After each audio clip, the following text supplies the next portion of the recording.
Welcome back, everybody, to Connecticut Newsmakers. The probate court system here in the state of Connecticut has been under discussion for quite some time. The frailties of it, how it's worked in the past, and the possibility of making major changes for the future.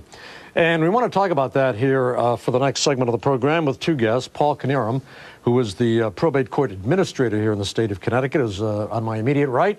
And on my far right is State Representative Bob Godfrey of Danbury, the second longest serving member on the General Assembly's Appropriations Committee. Thanks for coming in, fellas, and being with us on our program. Thank you for having us. Paul, what do you see as, over the past a couple of decades, the major problem or two with probate? Well, the most significant problem the system faces presently is one that has been developing for the past several years, and that is the system's financial deficit. The system has been operating at a deficit since fiscal year 2005. It's been able to continue operations because of a surplus from prior years in the Probate Administration Fund, but that surplus will be exhausted within the next year and a half, and so the system would be insolvent and unable to meet its obligations as of the summer of 2010. And what would the repercussions of that be? Well, it's disastrous for the state, really. The probate courts provide vital services to the people of the state in a whole host of areas, some of which people are aware of, others not. People often think of the probate courts as being principally about estates and trusts, and that does make up a significant part of our work. But we're also heavily involved in children's matters, placing children with other family members when a parent is unable to care for a child, issues involving mental health, conservatorship, the elderly, persons with developmental disabilities. So those are very vital services, and the system's ability to continue performing its function depends on its financial strength. Representative Godfrey, you have taken a particular interest in this. How come? It's just kind of the background I've been through. I've known the people at the probate assembly for some time, and it just kind of appeals to my sense of bringing some order out of chaos, which just seems to be a part of my life all the time.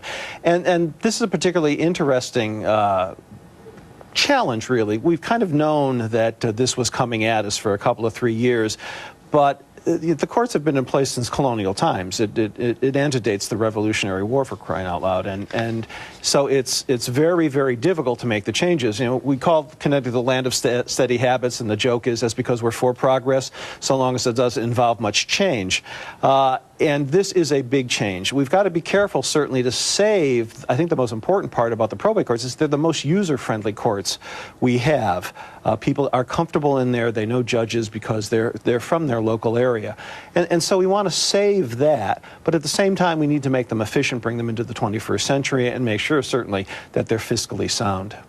When people come in and have to deal with probate, some say that, they get the runaround, or that it doesn't act as quickly as they like to see it, sometimes doesn't act in their best interests. Have you found that to be the case?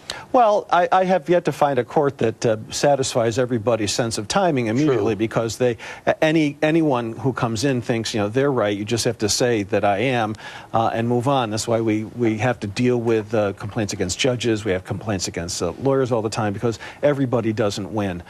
But I think that the probate judges, perhaps because they're elected, certainly because they're local, are more sensitive to the feelings of the people before them. And remember, they're dealing with people who are dealing with the death of a loved one, right, who are dealing with a child or an adoption or the social services that are required.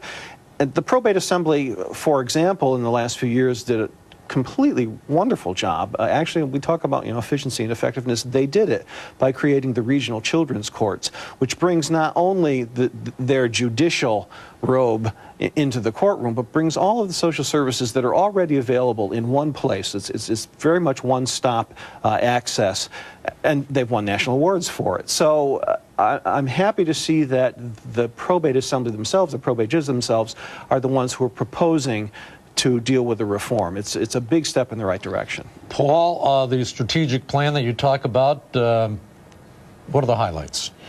Well, several principal areas that involve restructuring of the courts to make them more efficient and even to strengthen the professionalism of the courts.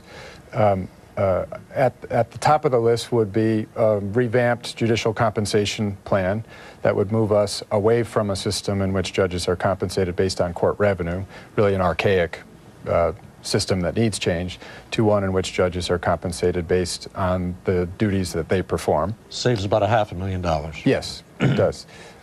Second element would be we're asking the legislature to establish a process to promote voluntary consolidation of courts.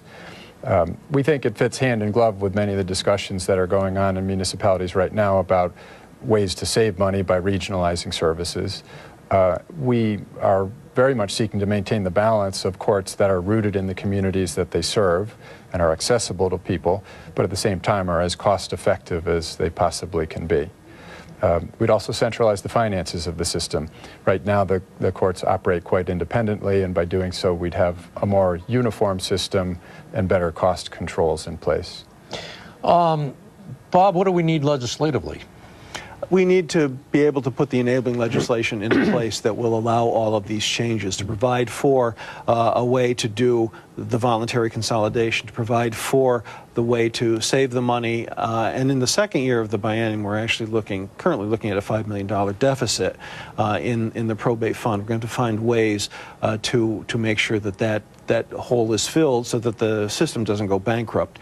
I think those are the big parts of the probate assembly's proposal. Now, there's going to be a lot of other discussion. Some of it's going to be controversial. There's always the question of probate judges who are not attorneys. There's questions of compensation. There's kind of all of these background issues that we're going to have to deal with. But I suspect that this is going to be one of those pieces of legislation that's going to be progressive, that's going to be little pieces over a number of years to finally get to a goal. And Paul, by and large, I guess what you're trying to do is make, these services for people during some very stressing times. You talk about deaths and the issue of children involved. So, I mean, they're going under some very, very difficult times. And I would assume that you feel that this is extremely important as you deal with the people in this kind of a situation.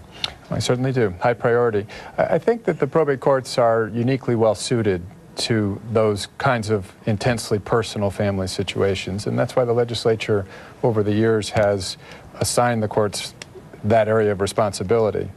And it's the social service work that we do, the children's matters, the mental health issues, the elderly and so forth, is really the growing component of the work of the probate courts. So I think it becomes vitally important.